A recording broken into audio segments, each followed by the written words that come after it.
Hundreds of U.S. schools now under the control of one Chinese company, its chairman allegedly a member of the Chinese Communist Party. This is a battle for your values and your children's lives.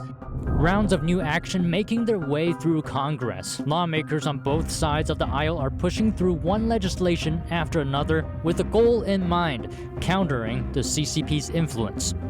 An alleged $1 million bribe to China, revealed in testimony for Sam Bankman-Fried's fraud trial. An ex-executive saying the sum sought to help recover $1 billion in frozen company capital. And an expert weighing on the UK's decision to invite China to an AI summit. Having a conference on how to protect chickens and inviting a fox. What do you think of the remark? Let us know below and subscribe if you haven't already.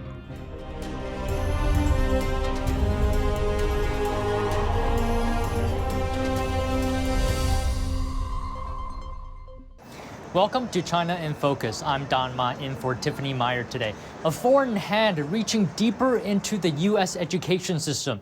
A Chinese company called Primavera has been buying American schools and education service companies.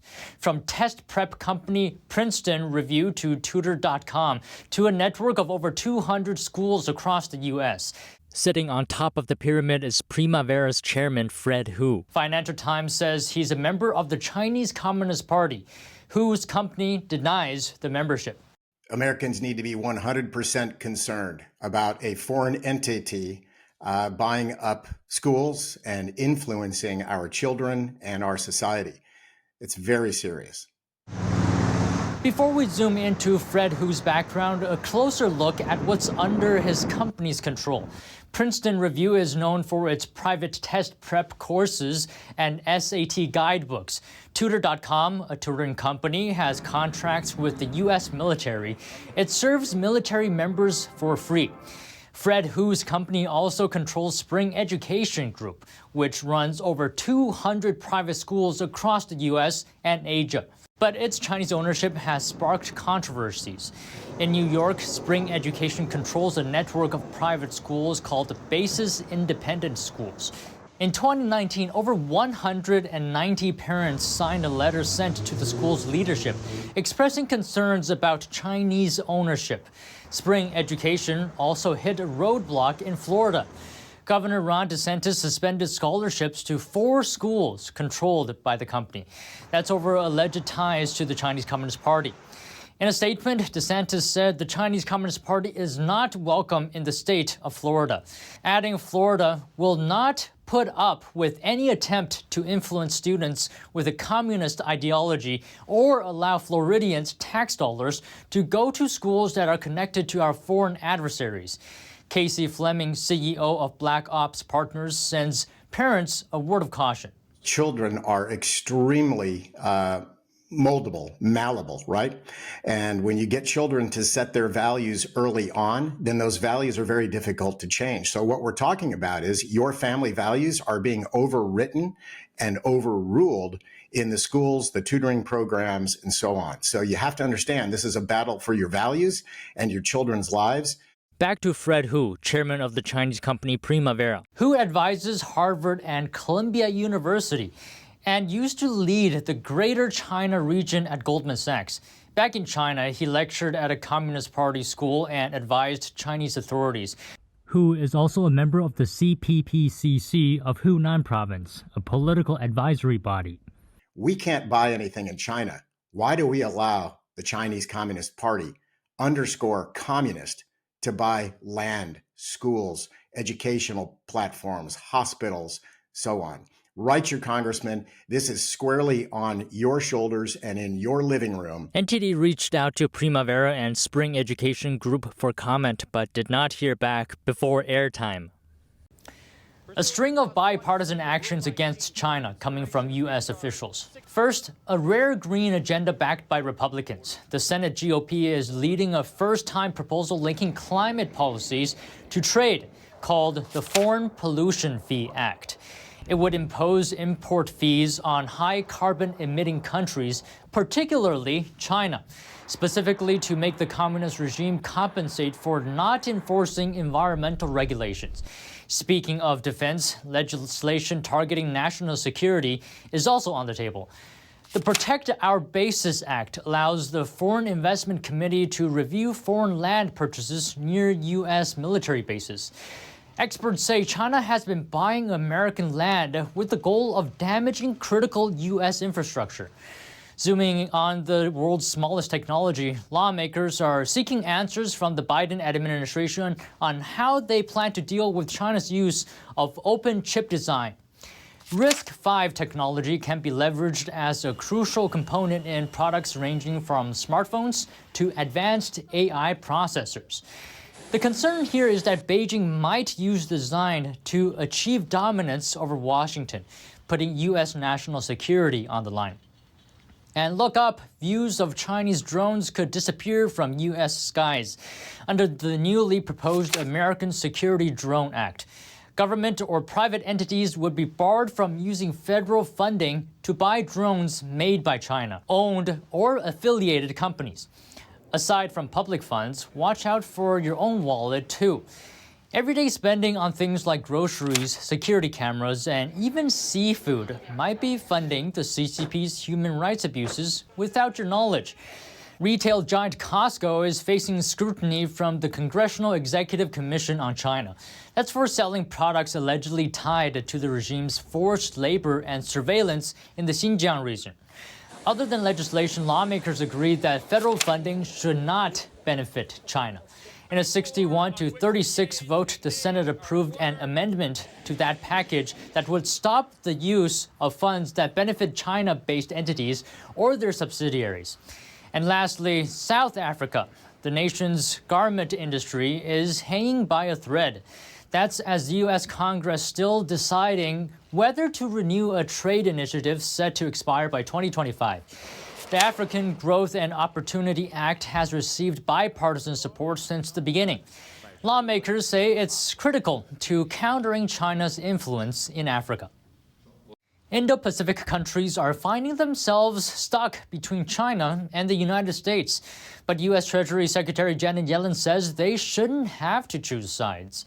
In a speech ahead of this month's APEC summit, Yellen sought to reassure Asian countries that Washington is trying to avoid dividing the global economy. Here's what she said. The United States does not seek to decouple from China. A full separation of our economies or an approach in which countries, including those in the Indo-Pacific, are forced to take sides, would have significant negative global repercussions. We have no interest in such a divided world and its disastrous effects. Yellen said that fully decoupling from China's economy isn't practical. She talked about the complexity of Asian supply chains and the region's deep economic ties to China. Yellen said the U.S. is instead seeking to diversify from China by investing in manufacturing at home and by boosting ties with allies around the world, including others in the Indo-Pacific. Her comments came amid concerns over geopolitical tensions between the world's two largest economies. Those disagreements have led to growing controls on export and national security technologies. More aggressive moves from Beijing in international airspace. Canada's defense minister says a Chinese military airplane fired flares at Canadian pilots last Sunday. That's while they were flying over international waters in the South China Sea.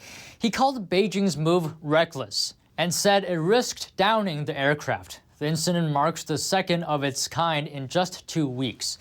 Take a look at this clip showing Chinese fighter jet getting less than 10 feet from a U.S. Air Force B-52 bomber last Tuesday.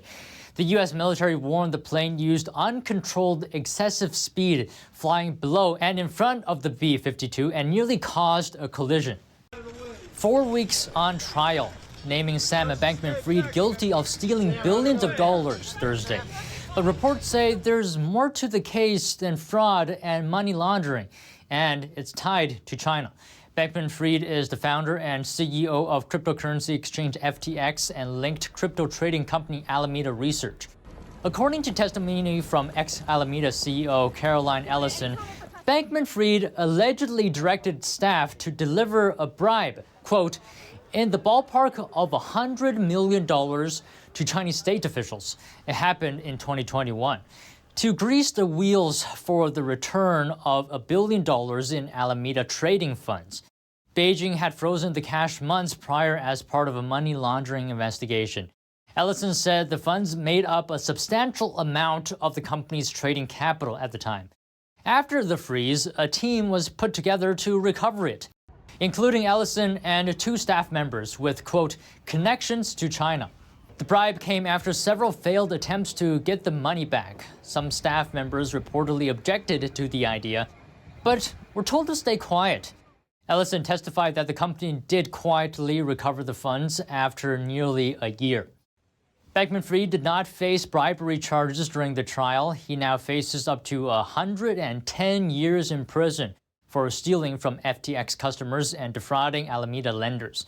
His sentence hearing is set for March next year. While world leaders gather in the UK to talk cooperation on artificial intelligence safety this week, the world's number 2 AI superpower isn't signing onto a deal to regulate the tech. First, a closer look at what risks AI actually carries. We feel very privileged, we're excited to have you. Elon Musk said artificial intelligence, or AI, was the most disruptive force in history. In a conversation with UK Prime Minister Rishi Sunak. On balance, I think that the AI will be a force for good, most likely, but the probability of it going bad is not 0%. Yeah. So we just need to mitigate the downside potential. Musk and Sunak agreed on the possible need for physical off switches to prevent robots from running out of control in a dangerous way, making reference to the Terminator film franchise and other science fiction films. The billionaire added that it's important China plays its role in making sure the technology doesn't get out of hand. The Chinese regime is known for being lax on safety standards and not following international regulation. The conversation ended the 2-day Artificial Intelligence Safety Summit at Bletchley Park. Countries and tech companies reached agreement on testing new AI models before they are released. But China didn't sign the agreement as its representatives were not included in the second day of talks. From spying allegations to a web of AI surveillance against the Uyghur ethnic minority, what's so dangerous about Beijing's use of AI tools? And should China join the US and UK on regulating them? NTD's UK correspondent Jane Werrell sat down with Benedict Rogers, CEO of Hong Kong Watch and Deputy Chair of the Conservative Party Human Rights Commission, for details. Hi, Benedict Rogers. It's good to speak with you. The UK just had the AI Safety Summit and China was invited despite criticism from former Prime Minister Liz Truss and Sir Ian Duncan-Smith. Was it a good decision? I don't think it was a good decision. I mean, I think it's a bit like having a conference on how to protect chickens and inviting a fox to be a keynote speaker at that conference. It's China is one of the greatest users of artificial intelligence in a malign, negative way, using it for repression and for surveillance and to facilitate human rights violations. So I can understand, of course, you can't shut China out of the conversation completely. But what I think the government should probably have done is not invited them actually to the conference, but then had a separate dialogue with them and been more cautious about what information and ideas we share with them, because I presume by attending the conference, they're then aware of everything that we and other countries are planning to do on AI, which I don't think is a very sensible approach. And what do you think about the Bletchley Declaration? So that was agreed on by countries, including China and the US, to work together on the threats posed by AI. Well, it's on the face of it, it's a perfectly good declaration, but it's rather extraordinary that China is a signatory to it, particularly when it talks about use of AI to improve and enhance human rights. China is using AI for exactly the opposite purpose, to violate and suppress human rights. So it's a perfectly acceptable declaration, but it is odd that China is a signatory to it. Brilliant. Well, Benedict Rogers, thank you so much for joining us. I appreciate it. Thank you very much. Coming up, shifting tides of power in the Pacific. A high-stakes showdown for influence between two superpowers, the United States and China. One hotspot is the Solomon Islands, where the growing ties with Beijing have raised eyebrows. Just how extensive is China's reach in this region? We sat down with Andrew Thornebrooke, national security correspondent for the Epoch Times, for insight. Stay with us for a full conversation after the break, here on China in Focus.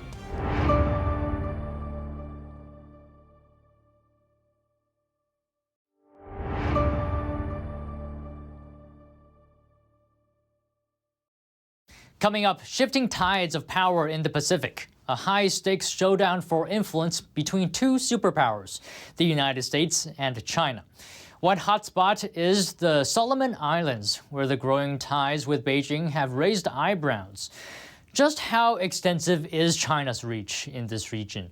We sat down with Andrew Thornebrooke, national security correspondent for the Epoch Times, for insight. Stay with us for a full conversation after the break, here on China in Focus. Andrew Thornebrooke, thank you so much for joining us. Great to have you back on the show.